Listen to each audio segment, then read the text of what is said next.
What's going on? Welcome to my channel. I am the covered call guy, the one and only. My YouTube journey here is to create a $120,000 in annual passive income using covered call ETFs. So that is my YouTube goal. My projected annual dividend slash options income is about $82,000 a year, 6.8K a month, 1.5K a week, $226 a day, and $9.42 per hour. And if you have watched my last video, I might have sounded a little depressed because I was, right, with all these pretty much lower payouts, but of course that was expected. It's not like I didn't know about it, right? Of course, you got to know what you own, do your own due diligence, right? So that is expected. I might be a little sad, but I'm just kidding, right? So of course I have buffer for that. $120,000 is my cover call ETF goal. Of course, I'm aiming for more once I hit that goal, and I'll pivot towards my next goal. I don't know, 150, 175, 200,000, 300,000, half a million. I don't know. All right, legal disclaimer before we start. This content is for informational and educational purpose only and should never be considered financial, investment, or tax advice because I am not a licensed financial advisor, investment professional, or tax expert. All opinions expressed on my own and may be inaccurate or incomplete or just flat out wrong. So please always conduct your own due diligence and consult with a qualified licensed professional before making any financial or investment decisions. Remember, I am just some random idiot you found online and I could be completely wrong. All right. So with that out the way, let's talk about a serious but not serious but really kind of serious topic here, right? I used to have this mindset where when I was in this position, I always thought about like, why would you ever try to, invest and retire? But I'm sure, for those who are in this position or have the same thoughts, and I've talked to a few people in this position and thinking the same way. And I never had someone to educate me when I was in that position. It really never came to me. But the question is, can you retire on minimum wage, right? Retire on minimum wage? Well, watch me. And the answer is yes, you can, but we're going to go through it. All right. This is more of a tactical blueprint for executing the escape, because remember, the system is not built for you to escape. It's not built for you to, make it out of it. The system is built for you to survive. And the longer you don't realize that, the longer you stay trapped, right? Right, so we're talking about not through impossible sacrifices, because a lot of people, minimum wage is going to be impossible, but we're going to be doing it through intentional living and modern income instruments, okay? Because of course this is an income investing channel, right? So this video, the mission here is that proving $15 an hour is not a life sentence, okay? It is a starting line, and of course when you start at the bottom, your goal is to reach the top. You don't want to stay at the bottom, but let's just say life happens. What if you just get stuck at $15 an hour for a while? Where can you end up? All right. All right, they say it's impossible. They are wrong, okay?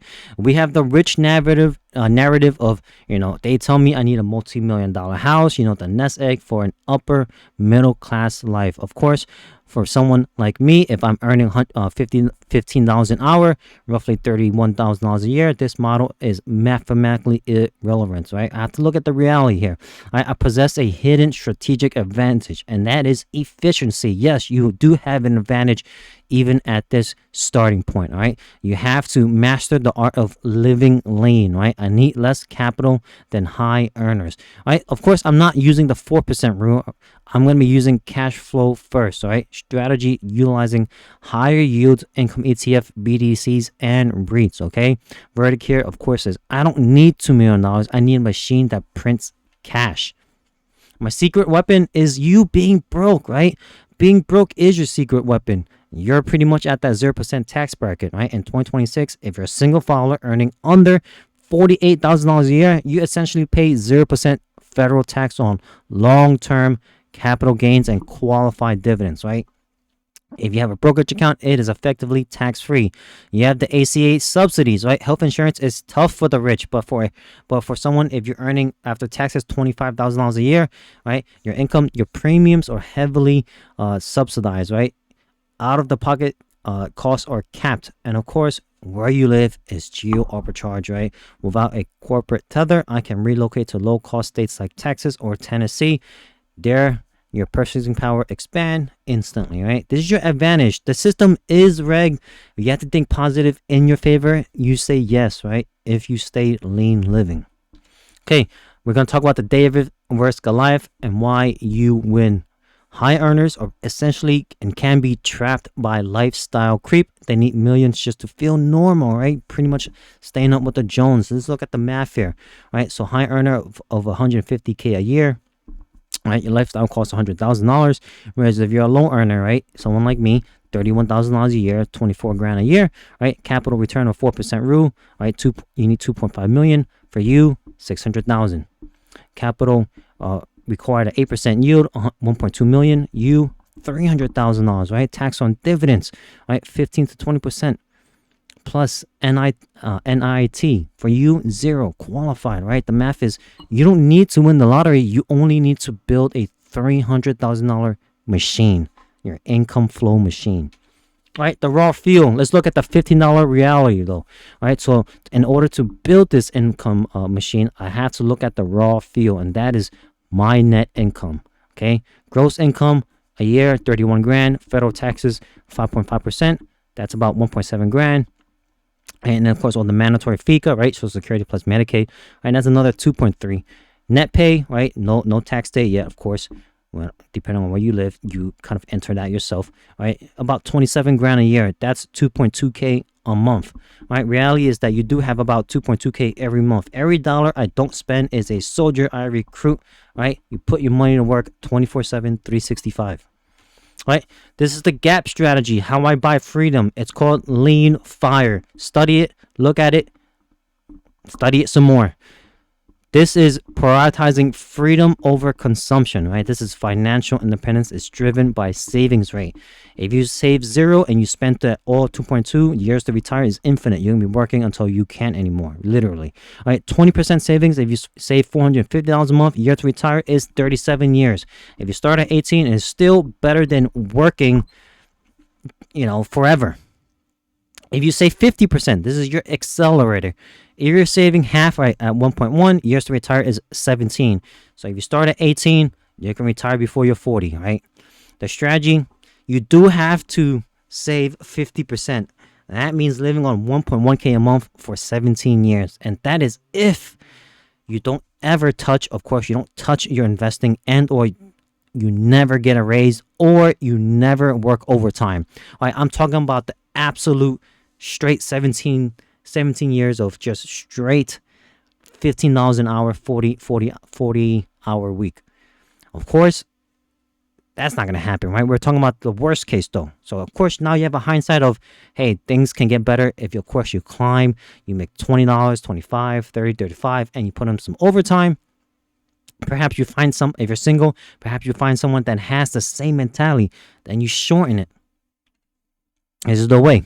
But we're talking about the worst case. So, you have a better positive view here, right? Living on 1.1, the freedom budget, right? So achieving a 50% savings rate require house hacking and disciplined spending, right? It is fragile, but possible, right? So just looking at here, housing, right? Allocate 30%, a budget of $400. Of course, that's going to be shared room. You're not going to be living the prettiest, right? The risk here is, of course, rent hikes. You might have to share with 3 or 4 people here. Maybe even possibly 5, depending on where you live. Food, 18%, $200. You're going to have to live on $6.50 a day.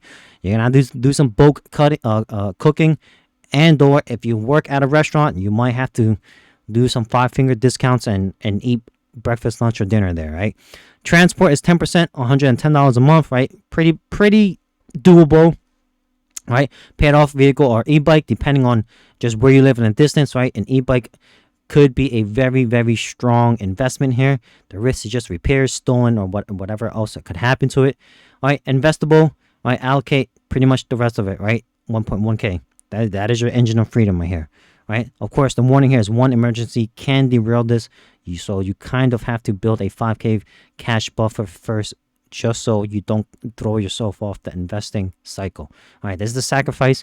Remember, it's not poverty. It's strategic deprivation to buy decades of time. You have to sacrifice if you are at this level, and if you don't have any other way out. All right, of course, you're going to think I'm crazy. I'm not. Right? You're just early.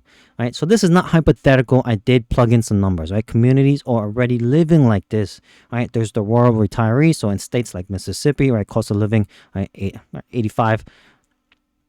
kind of around there, give or take. Individuals living on 20 to 25K a year. So pretty much minimum wage, right? Your digital nomad. So in hubs like Dang Nam, that's Vietnam, quality of life thrives on about 1.5K a month, right? So if you can reach that goal, you can really just move out of the United States and just live like a king overseas. And then there's the lean fire communities. If you don't know about it, find one, right? Forums are filled with case studies of 70% savings rate. You can do it, right? That's the proof here. If they can do it, I can do it, you can do it. Consumerism is a trap. All right, my money machine, it's built for a crisis. All right, so this is not magic. This is not BS. This is not just fluff, right? I'm actually relying on market mechanics here. And I should know the risk here because you have to do your own due diligence. All right, so the S&P has historically returned just roughly about 10% annually, right? The risk is, of course, lost decade. Dividend growth rate, dividend quality stocks like SCHD outpace inflation. Of course, the risk here with these is always the cuts. All right, and BDC resilience, right? Navigated 2008 and 2020, right? Yields continue. The risk here, of course, is a 40% drop, but you know that's more of emotional and psychological, right? Of course, then you can buy more shares for the cheaper, right? Reality check here is in 2008, BDCs in general did drop about 50%, so you have to stomach this to hold for the next 15 years, right? Look at the red days as the days to buy, the dollar cost average down, right? This is history, right? Volatility is the price of admission. If I sell, I lose. If I hold, I win. Okay, all right, what is your arsenal and how do I print cash, right? There's options like JEPI, JEPQ. Your role here is paycheck replacement. These are the yields from 7 to 10%. The risk, of course, is capped upside and income ETFs, right? And so in a bull market, I might underperform the S&P 500. I have BDCs like BIZD, right? These are the row of a tax advantage yield of about 10%. The risk, of course, is credit defaults because that's what BDCs do, right? In a deep recession, loans default rises. So these BDCs that give out the loans, right, can have credit crunches. And of course, there's the SCHD. The row here is inflation shield, right? The much lower yield, but is around 3.5 to 4% and growing. So you do want to raise on retirement. SCHD companies raise dividends by 8 to 10% per year. Okay, these are the tools, right? I don't just pick stocks. I have to pick cash flow engines. All right, the grind and the pop, right? This is your years 1 to 10, and this is your phase 1. This is the grind years, right? Years 1 to 10. In year 1, you have to save up about 13.5. It feels small, but year 3 portfolio hits $45,000. You know what that means? Income generate is about 3.6K a year. Again, that may look small, but it's not. This is the feeling where you just gave yourself a 10% raise without asking your boss. This is phase 2. This is your acceleration year, right? This is where year 7, your portfolio crosses $100,000. This is what we call the Charlie Munger moment, right? Compounding starts to take over. In year 10, your portfolio hits $160,000. This is your income generated at 8%, right? 12.8K a year. Now you can realistically live in a really low, lower cost of area, different countries, but this is where you can start to be like, okay, I can visualize it now, right? There's the feeling here where my investment now covers my rent and I am quote unquote rent free for life. Okay. Look at the progression, right? The first 100K is always hell, but after that, the money starts to work harder than you do. All right. This is the 15-year transformation. This is phase 3. This is work optional. So years 10 to 17, this is where year 15, your portfolio hits about 300 grand, right? Income generate on 8% is about 24 grand a year. This is where you start feeling work is now optional, right? You have replaced your basic survival costs. In year 17, your portfolio hits $370,000. This is where your income generated is about almost 30 grand right here. Your feeling right now is you effectively earn the same as your working wage, but now you own 100% of your time. This is the end game right here. 15 years of discipline will buy you the next 40 years of freedom. All right.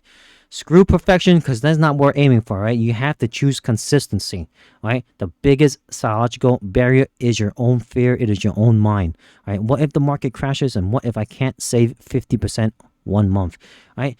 Look, I don't need 10% returns every year. I don't need a perfect savings rate every month, and I don't need perfect timing at the bottom.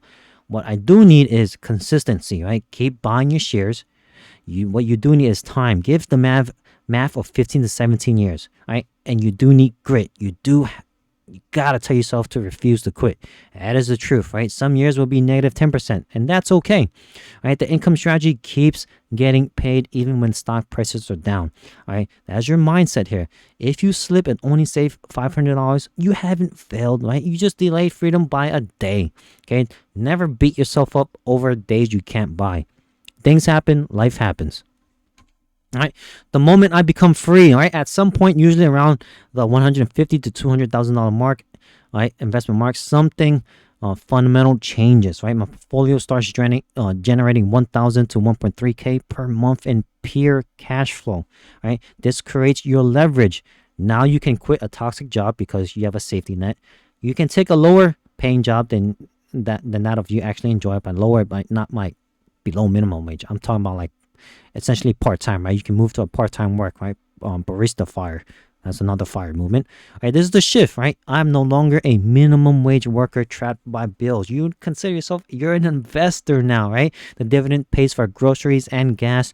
Your paycheck is just extra, right? This is where you can actually, this is the escape, right? This is the moment happens long before you even need to hit $1 million. Right? And of course, Social Security is your victory lap. Too many people view Social Security as a dying system, right? But for you, if you're at this level, the lane fire retiree is the ultimate margin of safety, right? Progression structure, what it does is it replaces a higher percentage of income for lower earners. The math behind it is even a modest benefit at age 62 or 67 acts as a massive stabilizer, right? The future reinforcement. Retire at 50 on your portfolio, right? 25 grand a year. And at 67, Social Security kicks in with an extra $1,500 a month, right? About 18 grand a year. The result is that now your portfolio withdrawal pressure drops to zero. You get a double raise, right? This is your safety net, right? You don't need a portfolio to last forever just until Uncle Sam chips in too, because you've been chipping in for the last 17 years of your life. Right, the path is open, and are you coming? Right, can you retire making $15 an hour? Of course, the answer is yes. It is not fantasy. It requires a rejection of high consumption standard American life. You do have to give that up. And if you're not willing to give it up, well, start working until your bones starts to crack and break, right? You have the agility of lean operator. You have the tax code on your side. Use it. You have time to let compounding work. That is the greatest, right? Compounding is the eighth wonder of the world. Research that quote. One of the smartest men said that. Right? This path is not easy. Never said it was, right? But it is disciplined, intentional, and absolutely possible, right? As my conclusion here, I'm telling you, freedom isn't bought with a high salary. You don't need a high salary. A high salary is nice. Again, you can be making minimum wage and still retire, right? It's bought with a high savings rate. And of course, thank you for watching. All right, subscribe, like, and comment, and join the escape, because this channel is all about escaping the rat race, the system, right? Subscribe for, of course, more tactical finance blueprints. If you're looking for a deep dive, that's what I try to do. And comment below why you started investing, and I'll let you know why I started investing. One of the biggest reasons why I started investing was because I got tired of asking for permissions to take leave, or it was just not in me to have to ask. I want to take leave whenever I want to do things. I want to wake up with my alarm that I set because I set it for that day. I want that freedom. And I like strolling on the beach, and I just like living life, not worrying about someone micromanaging me, right? So leave your comments. I'm interested in everybody's journey, right? I mean, you found my channel. I'm assuming you're interested in the income journey too, the retirement, and early age, right? Retirement is not a number. I'm sorry, retirement is not an age, it is a number. The moment you figure out your FU number is the moment you will retire. For me, the minimum, my FU number is 10K a month. And at that point, I don't care anymore. Thanks for watching. Stay tuned. Catch you guys in the next.